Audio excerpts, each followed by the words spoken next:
Vous écoutez Envol d'elle et aujourd'hui nous allons parler de la mentalité fixe ou de croissance. Nous allons voir leur impact dans nos vies et que le changement est dans nos mains. Bienvenue sur Envol d'elle, le podcast qui soutient votre envol.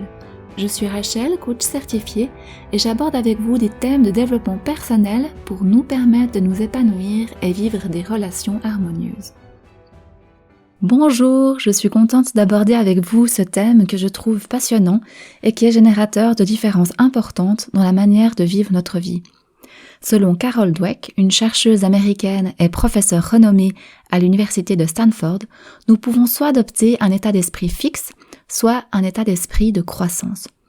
Nous allons explorer ce que ces deux mentalités représentent, quelles sont leurs conséquences pour nous et ce que nous pouvons faire pour modifier notre mentalité si celle que nous avons automatiquement ne nous convient pas.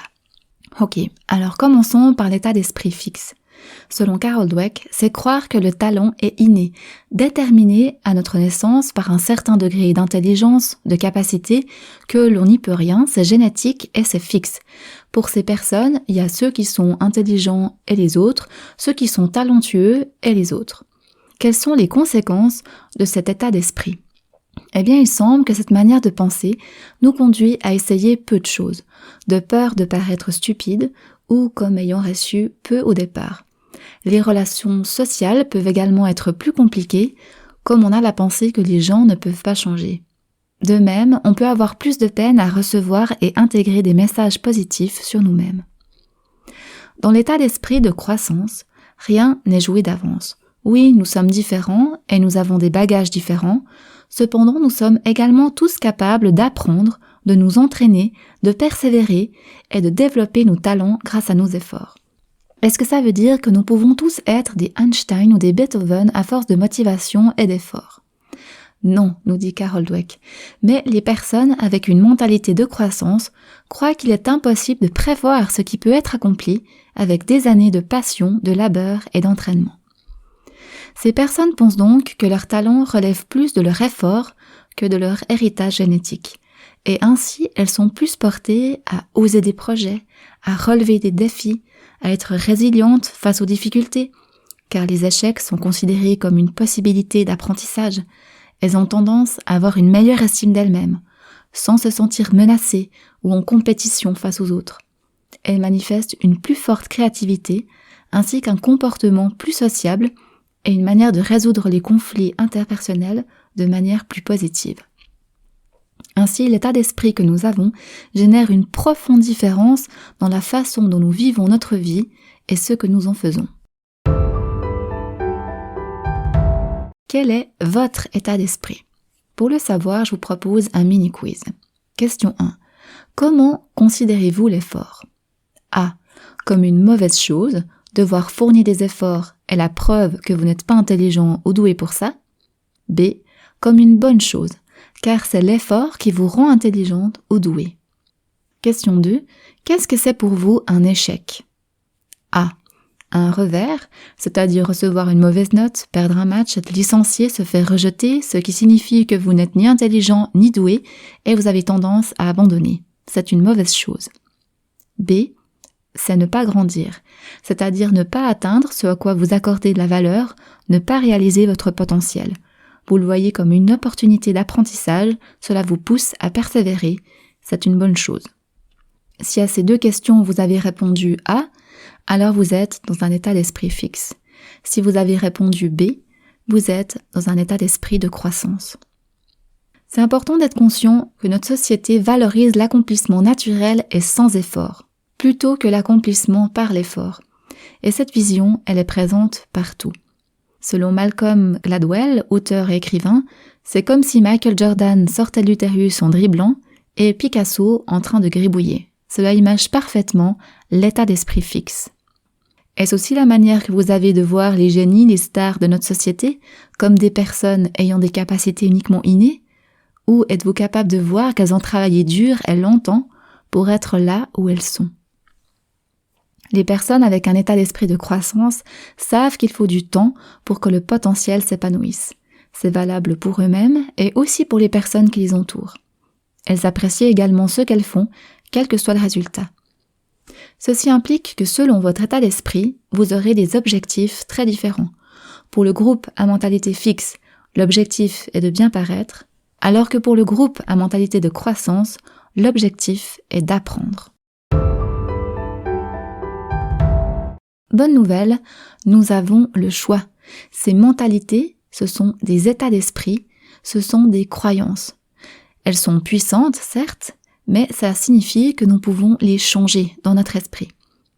Par exemple, lorsque je fais mes pubs pour mon activité et que je récolte peu de résultats, est-ce que ça veut dire que je suis nulle et que je dois abandonner? Ou bien est-ce que ça veut dire que je n'ai pas encore trouvé les bonnes stratégies et que je peux continuer à chercher? Personnellement, sa deuxième option me paraît bien plus porteuse pour l'avenir. On peut aussi faire le lien avec nos enfants et leurs résultats à l'école. Est-ce qu'ils pensent et nous pensons que leur note est une représentation de leur intelligence? Cet enfant fait des bonnes notes, sans effort en plus, il est vraiment très intelligent. Cet enfant-là ne fait pas des super notes, il doit même fournir pas mal d'efforts, c'est malheureux, mais bon, c'est pas de sa faute, ma foi, il n'est pas très intelligent. Ou bien, pour ce deuxième enfant, est-ce que ça veut dire qu'il n'a simplement pas encore trouvé les bonnes stratégies pour apprendre sa matière? Qu'il ne l'a pas encore assimilée, comprise, et qu'il a besoin d'encore un peu de temps et d'efforts pour le faire? Une autre manière de saisir notre état d'esprit, c'est d'observer notre attitude face au succès. Face à un bon résultat de mon enfant, est-ce que je le félicite pour le résultat en tant que tel, ou pour les efforts qu'il a fournis, la stratégie d'apprentissage qu'il a utilisée pour y arriver? La manière dont nous vivons et nos réactions face aux échecs, face au succès, face à l'opportunité de développer nos forces, ça a un impact pour nous, ça a un impact aussi sur nos enfants. C'est important d'en avoir conscience. Je vous livre encore une réflexion de John Gardner, je cite « Nous payons un lourd tribut à notre peur de l'échec. C'est un puissant obstacle à la croissance. Il empêche l'exploration et l'expérimentation. Il n'y a pas d'apprentissage sans quelques difficultés et tâtonnements. Si vous voulez continuer à apprendre, vous devez continuer à risquer l'échec, toute votre vie. » Fin de la citation. Si vous voulez continuer à apprendre, vous devez continuer à risquer l'échec toute votre vie. Qu'en est-il de vous? Est-ce que vous voulez continuer à apprendre? Dans ce cas, acceptez l'échec comme faisant partie du processus. En conclusion, on a vu que nous pouvons avoir un état d'esprit fixe, où nous pensons que notre talent, notre intelligence est une donnée déterminée offerte au départ. Ou nous pouvons avoir un état d'esprit de croissance, où nous pensons que ce que nous recevons n'est que le point de départ, et qu'avec des efforts et de la persévérance, nous pouvons développer nos talents. Avec un état d'esprit fixe, nous tentons moins de nouvelles choses, nous voulons paraître intelligents et doués, nous restons dans les choses que nous connaissons, que nous savons bien faire. Nous craignons l'échec et nous attachons beaucoup de valeur aux résultats. Avec un état d'esprit de croissance, nous essayons de nouvelles choses car nous avons envie d'apprendre, de grandir, de nous développer. Nous ne craignons pas l'échec car il est simplement des informations à prendre en compte pour continuer le chemin. Nous sommes attachés au fait de grandir, d'apprécier ce processus et non au résultat en tant que tel. Avez-vous pu déterminer dans quel état d'esprit vous êtes? Et est-ce que cela vous convient? Si oui, génial. Sinon, sachez que vous pouvez le modifier, en commençant par challenger vos croyances sur vous-même, sur quoi vous pensez être mauvais. Et si vous essayez justement lorsque ça paraît difficile, lorsque ça vous demande un effort, lorsque vous pensez ne pas être doué pour ça. Sachez également que ça peut faire l'objet d'un coaching. Afin d'être accompagné dans ce processus de changement, vous pouvez sans autre me contacter pour que l'on puisse en discuter. Nous arrivons au terme de cet épisode. J'aurai plaisir à entendre vos retours. Vous pouvez me contacter via Instagram, Facebook ou sur mon site internet www.rachelms.ch et je vous retrouve bientôt pour un prochain épisode. Bye! Merci de m'avoir écouté jusqu'au bout. Si ce podcast vous a plu, merci de le partager autour de vous et de noter avec un maximum d'étoiles pour qu'il soit visible par d'autres. À bientôt!